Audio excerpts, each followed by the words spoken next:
صلى الله على محمد صلى الله عليه وسلم. أعوذ بالله من الشيطان الرجيم.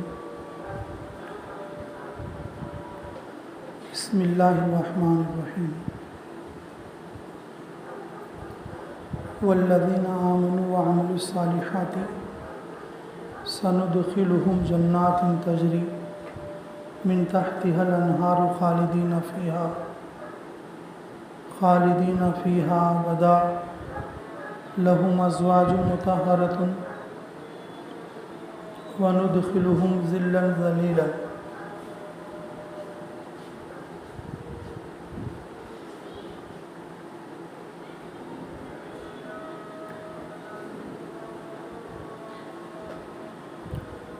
لهم فيها أزواج مطهرة وندخلهم ظلا ظليلا.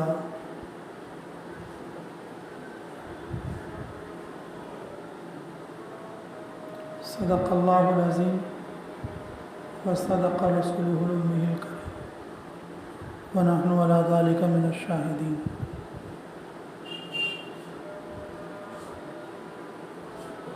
اللہ رب العزت کا فضل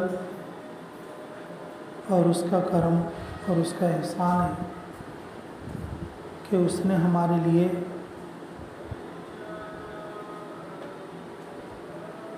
جنت جیسی نعمت تیار کر کے رکھی ہے.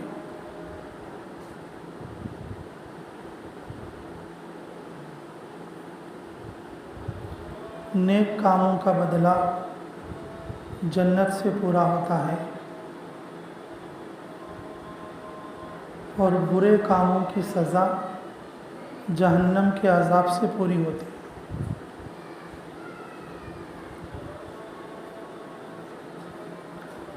دوسرے قوموں میں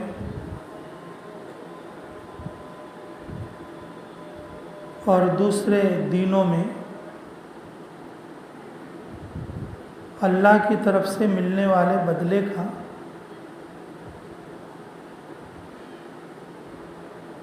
کچھ عجیب نظریات ہیں. دین فطرت اور دین صحیح وہ دین اسلام ہے اور اسلام اللہ کا مذہب ہے.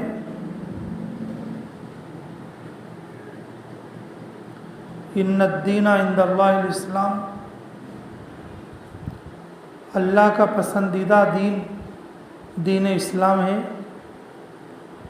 اللہ نے سارے انبیاء علیہ السلام کو اپنا پیغام توحید دے کر بھیجا اور یہ دین اسلام ہے.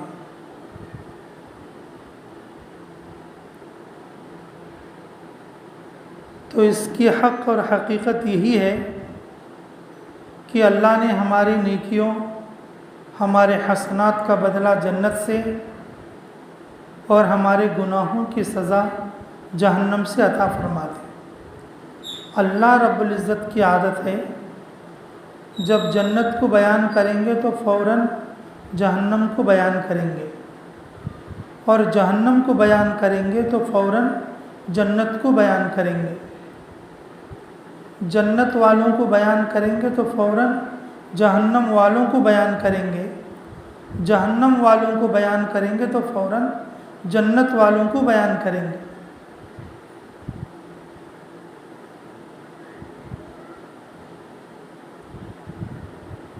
اچھی صفات کا اللہ رب العزت جہاں تذکرہ فرمائیں گے وہاں فوراً بری صفات ناپسندیدہ صفات کا تذکرہ فرمائیں گے. اسی طرح سے ہم دیکھ رہے ہیں کہ پہلی والی آیات میں ان الذین کفروا بآیاتنا سوف نصلیہم نارا میں اللہ رب العزت نے جہنم کا ذکر فرمایا، جہنم کے عذاب کا ذکر فرمایا. وہاں پر کھال کس طرح سے جلنے اور بھننے والی ہے بتایا. پھر اس کے فوراً بعد اللہ رب العزت جنت کی نعمتوں کا تذکرہ فرما رہے ہیں.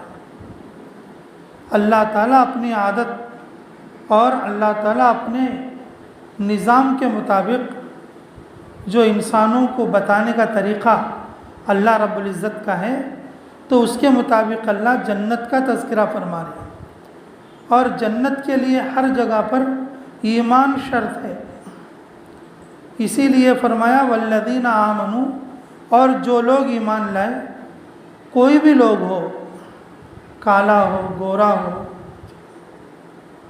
کم عقل والا ہو، زیادہ عقل والا ہو، مالدار ہو، غریب ہو، شہر کا رہنے والا ہو، دیہات کا رہنے والا ہو، اللہ تعالیٰ کی توحید کا اقرار کر لے، وعامل الصالحات، اور سنت والے اعمال کرے۔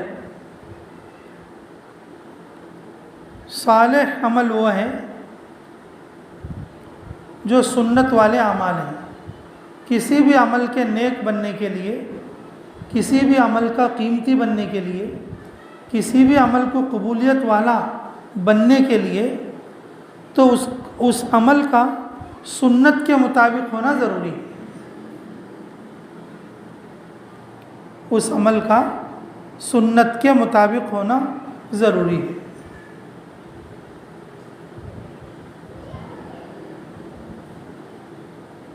اگر کوئی عمل سنت سے ہٹ گیا تو پھر وہ قبولیت والا نہیں، وہ عمل صالح نہیں ہوگا، بلکہ وہ عمل غیر صالح ہوگا۔ رسول اللہ صلی اللہ علیہ وسلم نے جتنے اعمال کیے ہیں، وہ سارے کے سارے اعمال جو سنت والے اعمال ہیں، کہ اس کی مشابہت والے جو بھی عمل کریں گے ایمان والے، تو پھر وہ عمل صالح بنیں گے۔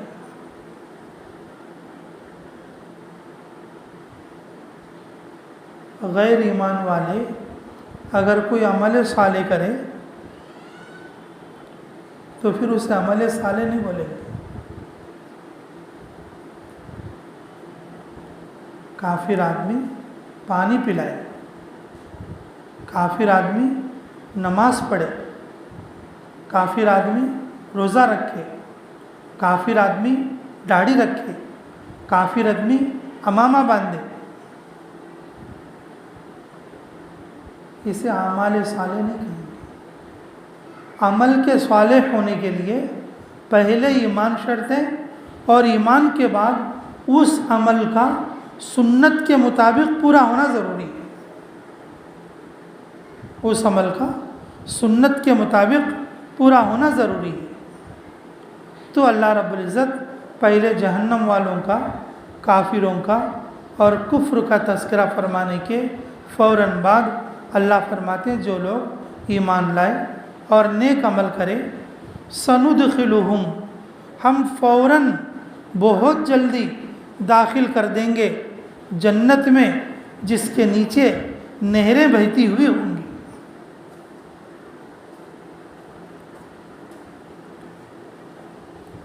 یہ جو سندخلہم میں یہ جو سین اور سوفا ہے، اور یہ قریب زمانے کو بتانے کے لیے آتا ہے۔ نیک آدمی، ایمان والا اور عمل صالح کرنے والا جب اللہ کی پسندیدہ موت مرے گا، اللہ رب العزت ایمان اور اعمال صالح کے ساتھ اور جس کو موت دیں گے تو اس کو بہت جلدی جنت میں داخل کر دیں گے۔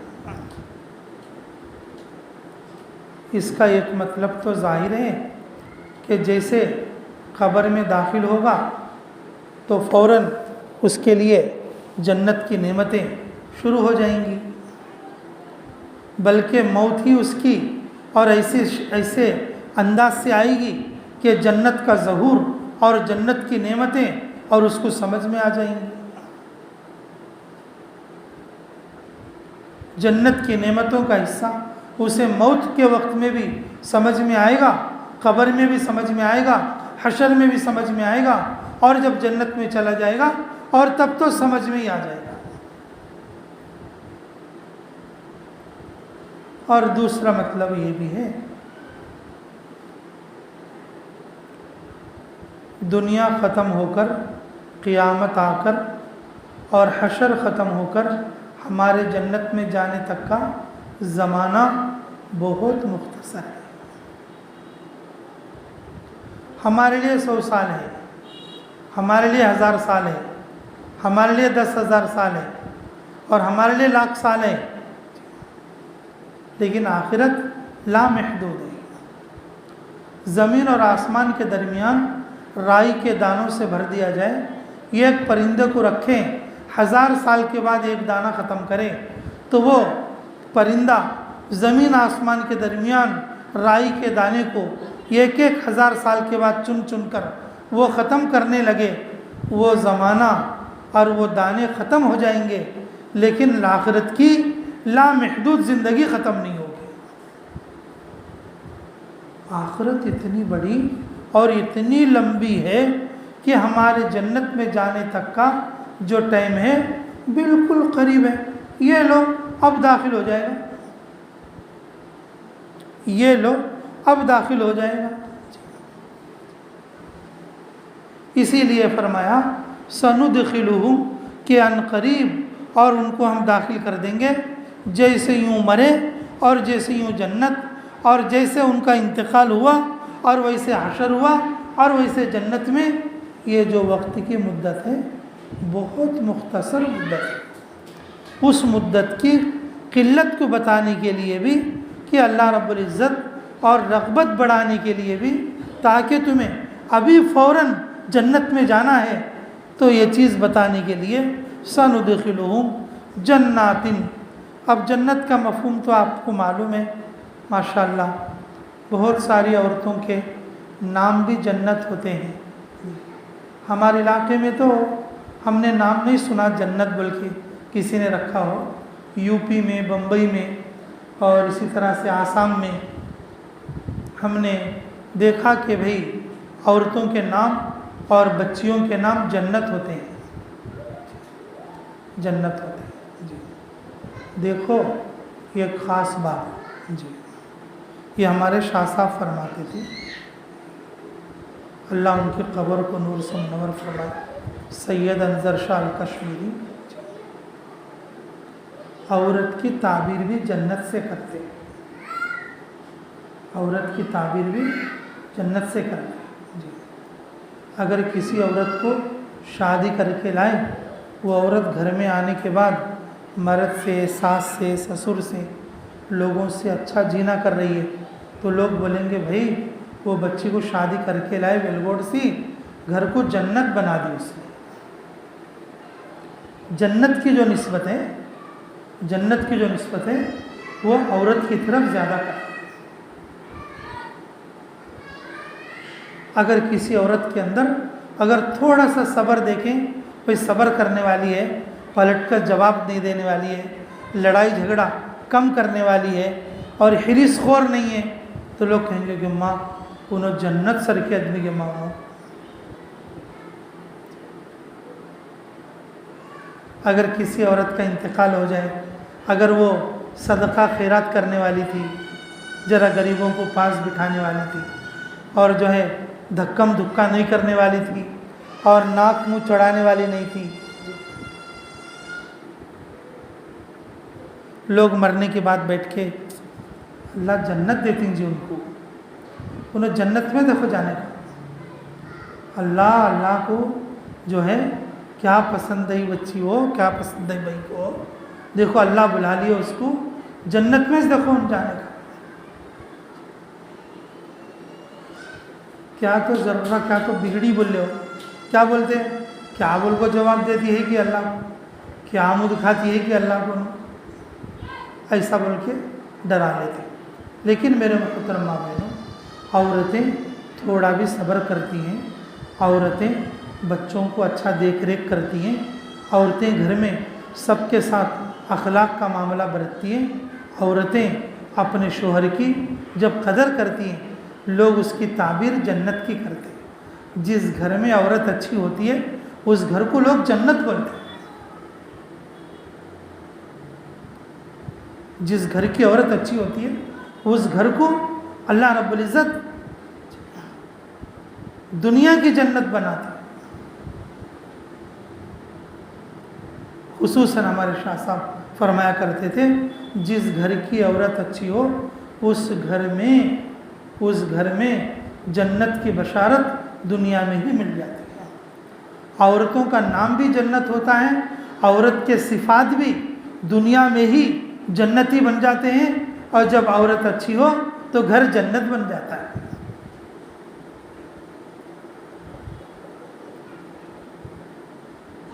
جنت کے لغوی معنی تو باغیچے کے ہیں، اور آدمی دنیا کے دھندوں سے کٹ کر، دنیا کے حالات سے بچ کر کہیں پیڑ کے نیچے، درخت کے نیچے، کسی باغیچے میں، کسی پارک میں اگر کسی جگہ پر جاتا ہے تو وہ اپنے دل کو خوش کرنے کے لیے جاتا ہے، اپنے دل کو خوش کرنے کے لیے جاتا ہے، تھوڑا بچوں کو گھمانے کے لیے، خود اپنی طبیعت کو تھوڑا سیر و تفریح کے لیے۔ اللہ رب العزت ایمان والوں کو راحت پہنچانے کے لیے جنت بنا۔ اللہ رب العزت ایمان والوں کو راحت پہنچانے کے لیے جنت بنائی، تجری من تحت الانہار، کہ اللہ رب العزت کہ ایسی جنت میں، ایسے باغات میں، ایسے محلات میں اس کو داخل کریں گے ایمان والوں کو اور عمل صالح کرنے والوں کو، کہ جس کے نیچے سے نہریں بہتی ہوئی ہوں گی، نہریں بہتی ہوئی ہوں گی۔ دوسری جگہ ذکر ہے کہ دودھ کی نہر، شہد کی نہر اور تسنیم کے پانی کی نہر اور شراب کی نہر، دودھ کی نہر، شراب کی نہر، شہد کی نہر اور تسنیم کے پانی کی نہر۔ اللہ رب العزت کس طریقے سے کہ یہ چار نہروں، چار نہریں اور جو ہے جنت میں اور بہتی ہوئی ہوں گی۔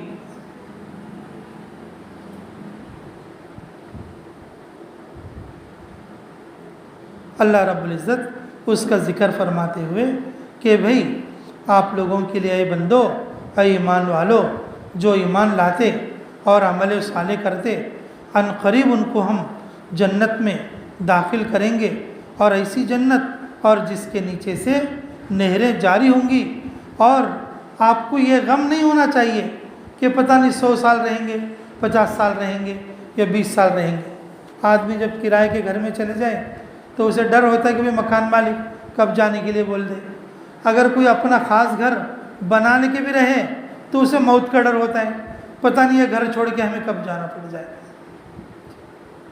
پتہ نہیں یہ گھر سے کب جانا پڑ جائے۔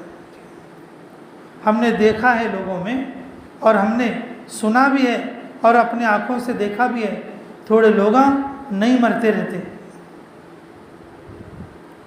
تھوڑے لوگ نہیں مرتے رہتے، کیا کہ میں ان کا دم نکلتا نہیں، کیا کرنا دیکھو، کیا کہ گھر میں دم ڈالنے سرکار ہے، کھاٹ نکال کے گھر سے باہر رکھو، یہ ایک دم چلا گیا۔ اور بعض لوگ کیا کرتے ہیں، دیوالوں میں پانی ڈال کے اس میں ٹپکیا سو پانی لا کے اس کے منہ میں ڈالتے، کہیں مانگ دو، ہاں گھر میں جان ڈال لیے، بوڑھا گھر میں جان ڈال لے۔ دنیا میں اگر کرائے کے گھر میں ہو، کرائے والا کب نکالتا کہ ڈرو، اگر خاص گھر بنا لے کر ہو تو موت کب آتی کہ بول کے ڈرو۔ اللہ وہ ڈر نکالنے کے لیے کیا بولتے ہیں، خالدین فیہا ابدا، تم رہو گے اس میں ہمیشہ ہمیشہ کے لیے، تمہیں کوئی نہیں نکالے گا۔ تم نے دنیا میں ایمان لے آئے، تم دنیا میں نیک عمل کیے، تم دنیا میں سنت پر چلے، تمہیں کوئی نہیں نکالے گا۔ میں خود کہہ رہا ہوں، اللہ فرماتے ہیں میں خود تمہیں گارنٹی دے رہا ہوں، تم ہمیشہ ہمیشہ کے لیے اور اس جنت کے اندر رہیں گے۔ لہم فیہا ازواج مطہرۃ، اور یہ وہاں کے مردوں کے لیے یہ خوشخبری، اور عورتوں کے لیے بھی یہ خوشخبری ہے۔ عورتیں یہ نہ سمجھے کہ بھئی صرف مردوں کی خوشخبری ہے۔ اللہ تعالیٰ وہاں پر حوروں کو رکھیں گے، حور،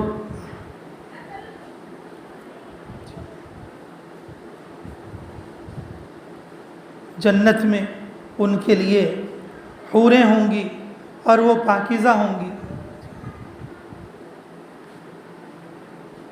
دنیا میں جو عورتیں ہوتی ہیں، اور واقعی انسان تو مرد ہو چاہے عورت، گندے قطرے سے بنے ہوئے ہوتے ہیں، سڑنے گلنے والا اس کا بدن ہوتا ہے، اور ناک میں اس کے چوہے پڑتے ہیں، سر میں اس کے جوہیں پڑتے ہیں، پسینے میں بدبو آتی ہے، عورتوں کے لیے خصوصاً حیض آتا ہے،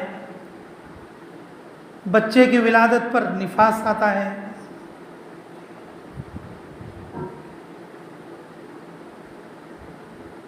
تو جو جنت کی حوریں ہوں گی، جو جنت کی عورتیں ہوں گی، ان میں یہ ساری چیزیں نہیں ہوں گی۔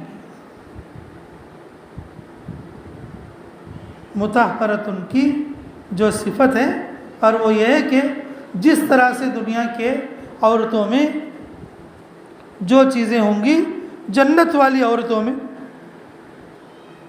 وہ چیزیں نہیں ہوں گی۔ مردوں کے لیے تو حوریں ہیں، عورتوں کے لیے حوریں کیا کام آئیں گی؟ میرے محترم سامعین، اپنے شوہر کے لیے اللہ رب العزت جتنے حور عطا کریں گے، ان سارے حوروں کی سردار اللہ اس ایمان والے مرد کی بیوی کو بنائیں گے۔ تو عورت وہ اپنے اور اپنے شوہر کی حوروں پر حکومت کرتے ہوئے فخر کرے گی، اپنے شوہر کی حوروں پر حکومت کرتے ہوئے کیا کرے گی؟ فخر کرے گی۔ اگر کسی کے شوہر کو 3 ہی ملے، اور اس کی جو فرینڈ ہے اور اس کے شوہر کو 3000 ملے، جب دونوں آپس میں جنت میں ملیں گی، تو کتنے کی سردار ہے؟ میرے مرد کو تو 3 ہی چاہیے۔ یہ تو مثال کے لیے کہہ رہا ہوں میں، پھر 3 تو کسی کو نہیں ملے گی، ویسے تو کم سے کم 70 سے شروع ہوگا ایسا۔ اس قلت کی وجہ سے اور اپنے دوستوں کے نزدیک اور وہ کم ہو جائیں گے۔ میں نے کہا کیوں؟ کہ بھئی ان کے لیے تو لاکھوں میں ہیں، وہ تو لاکھوں کی سردار ہیں، اور یہ چھوٹی سردار ہیں، یہ خالی 70 کی ہے۔ عورتوں کے لیے یہ جو حوریں ہیں خادمہ بنیں گی، یہ جو حوریں ہیں جنتی عورتوں کی خادمہ بنیں گی، اور جو جنتی عورت ہیں جو اس کے شوہر کی بیوی اور وہ اس کے شوہر کو ملنے والی حوروں کی وہ سردار بنیں گی۔ شوہر کو جتنے حوریں ملیں گی، اتنی حوروں کی سردار اس کی بیوی کہلائے گی۔ تو یہ عورتوں کے لیے بھی فخر کی چیز ہے، عورتوں کے لیے بھی، اور یہ بڑی چیز ہے۔ تو اس لیے اللہ رب العزت ارشاد فرماتے لہم فیہا ازواج مطہرہ، تو ازواج مطہرہ۔ پھر اگلی جو صفت بتا رہے وَنُدْخِلُهُمْ ظِلًّا ظَلِيلًا، اور وہاں پر ایسا سایہ ہوگا اور جس کا سایہ کبھی ختم نہیں ہوگا۔ آدمی دھوپ کی گرمی میں پریشان ہو جاتا ہے، دھوپ کی گرمی میں پریشان ہو جاتا ہے۔ سائے کی قیمت ہم لوگوں کو اتنا معلوم نہیں ہے، اور جتنا کہ جنگل میں رہنے والے لوگوں کو پتہ ہوتی ہے۔ جنگل میں کام کرنے والے جو لوگ رہتے ہیں، اور آج کے دور میں بھی ان کو معلوم ہوتا ہے کہ یعنی کہ سائے کی قیمت کیا ہے، سائے کی قیمت کیا ہے۔ ہم پچھلی مرتبہ بدر گئے، سعودیہ میں بدر کا میدان، وہاں پر جو ہے زیارت کے لیے بدر گئے. ایسی خطرناک گرمی. اب سعودی کی گرمی تو عام طور پر سبھی لوگ جانتے ہیں. اگر دھوپ میں کھڑے ہو جائیں تو بالکل ایسے تھا کہ چپل کے درمیان سے چپل گرم ہو کے چپل کے درمیان سے پیر جل رہے تھے اور ایسے لگ رہا تھا. اور جس کے کپڑے ذرا پالسٹر کے تھے کپڑے میں آگ لگتی کیا بولے سر کا تھا. ایسی خطرناک گرمی تھی. مسجد کا دروازہ بند تھا. 10:30 بجے مینار کی چھاؤں پڑ رہی تھی روڈ کے اوپر. مینار کی چھاؤں پڑ رہی تھی روڈ کے اوپر. وہ مینار کی جو چھاؤں میں 10-12 آدمی کھڑے تھے. لیکن مینار کی چھاؤں میں جو لوگ کھڑے تھے جو ہوا گرم کر رہی تھی اس سائے کی وجہ سے وہی ہوا ٹھنڈی کر رہی تھی. ہمارے پسینے کو سکھا رہی تھی. دھوپ میں کھڑے ہو کے آگ لگے جیسا ماحول تھا. لیکن سائے میں جانے کے بعد اللہ رب العزت نے اتنا سکون دیا جیسا کہ ہم اے سی میں کھڑے ہماری مستورات جماعت صومالیہ گئی.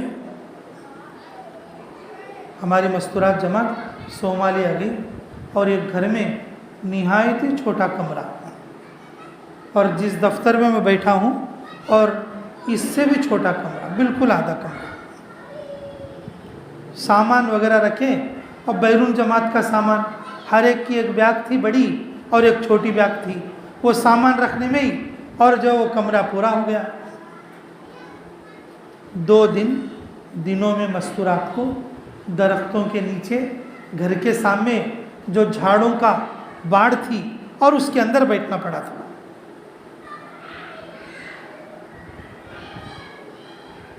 ہمارے مستورات بول رہے تھے دوپہر تک تو ہمیں اچھا ہوتا ہے گھر کی چھاؤں میں بیٹھتے اور ہمارے کو تب فرق نہیں دکھتا. دوپہر کے بعد سے یہ دھوپ کی جھال آتی ہے اور بالکل جو ہے کہ ہمارے کپڑے رات تک سوکھتے نہیں بلکہ پسینے میں بھیگے رہتے ہیں. پورے 2 دن ایسے گزارے.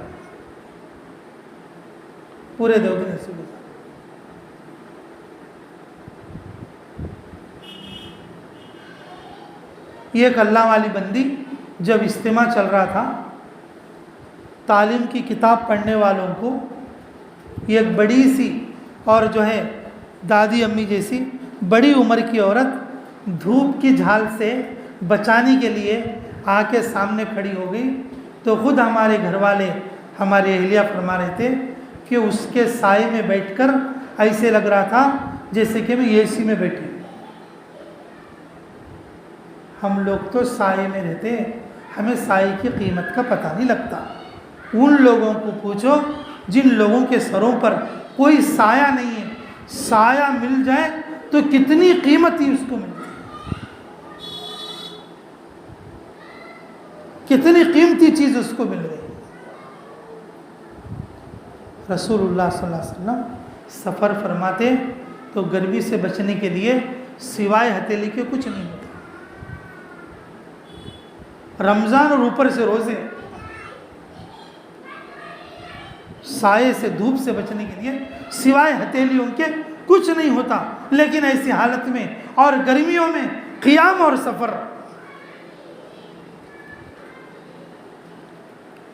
اللہ رب العزت یہ جو سایوں کے سلسلے میں کہ جنت میں ایسی نعمتیں اور وہاں پر دھوپ بھی نہ ہو لیکن ایسے درخت رہیں گے اور جس کے سائے میں 100 سال تک کوئی سوار اپنی سواری کو لے کر دوڑے تو وہ اس کے سائے کو ختم نہیں کر سکے. کوئی پرندہ گھومتا رہے اور اس کے ٹہنیوں کو ختم نہیں کر سکتا. 100 سال تک 1000 سال تک چلتا رہے. ایسے باغات ایسے درخت اور جنت کے ایسے سائے ہوں گے. جنت کے ایسے سائے ہوں گے. انہی باتوں کو بیان کرنے کے لیے اللہ رب العزت نے ان آیتوں کے اندر فرمایا والذین آمنوا وعملوا الصالحات